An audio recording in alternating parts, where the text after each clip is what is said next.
l'agneau de Dieu. Nous allons lire un passage dans Jean 19, versets 35 à 37.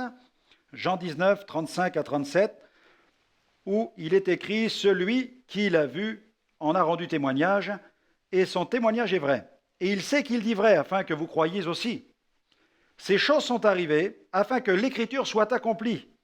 Aucun de ces os ne sera brisé. » Et ailleurs, l'Écriture dit encore « Ils verront celui qu'ils ont percé.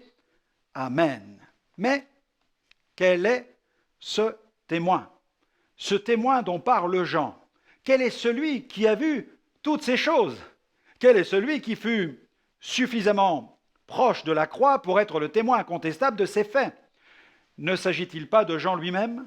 Il semble bien que c'est lui, car au moment de la crucifixion, Jean se trouvait au pied de la croix à côté de Marie, la mère de Jésus. Les autres disciples s'étaient tous enfuis par crainte de représailles. Un seul accompagna Jésus jusque dans ses derniers moments, c'est Jean. Et à la lumière de ce passage tiré de son évangile, il apparaît clairement que ces terribles moments contribuèrent à enraciner de façon irréfutable le fait que Jésus était bel et bien l'agneau de Dieu qui ôte le péché du monde. Il fut le témoin de la mort de Jésus. Il le vit mourir avant les deux brigands. Il vit le soldat romain briser les jambes des deux brigands pour mettre un terme à leur agonie. Quand Jean vit le soldat briser les jambes des deux condamnés, il se pourrait bien que cette prophétie de l'Ancien Testament lui revint à l'esprit. Zacharie 12, verset 10. « Alors je répandrai sur la maison de David et sur les habitants de Jérusalem un esprit de grâce et de supplication.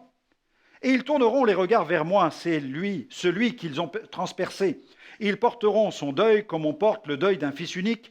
Ils pleureront amèrement sur lui, aussi amèrement que sur un premier-né. » Cette nouvelle preuve vint enraciner encore plus profondément sa conviction que Jésus est cet agneau. Car pour que Jésus soit cet agneau, sans défaut et sans tache, il fallait que ses os demeurent intacts, qu'ils soient préservés.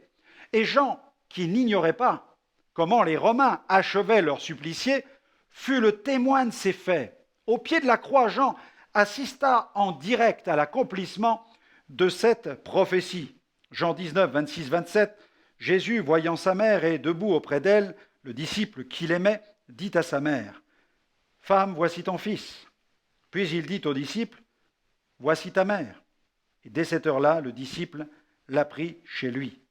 Dans 1 Corinthiens 5, 7, Jésus est présenté comme étant notre Pâque immolé, et l'apôtre Paul écrit, « Purifiez-vous du vieux levain, afin que vous soyez une pâte nouvelle, puisque vous êtes sans levain, car Christ, notre Pâque, a été immolé. » Jésus a donné sa vie une fois pour toutes en sacrifice.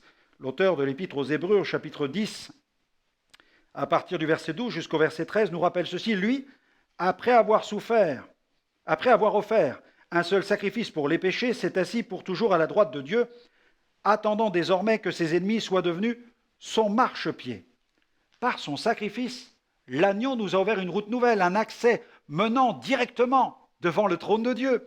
Toujours le même auteur de l'Épître aux Hébreux, il dit « Ainsi donc, frères, puisque nous avons, au moyen du sang de Jésus, une libre entrée dans le sanctuaire par la route nouvelle et vivante qu'il a inaugurée, pour nous au travers du voile, c'est-à-dire de sa chair. » Sur la croix, le côté du corps de Jésus ayant été percé par la lance du centurion, il s'en écoula du sang et de l'eau. Ces deux éléments vitaux illustrent de façon merveilleuse cette œuvre qui s'accomplit dans la vie de tout homme qui place sa foi dans le Christ.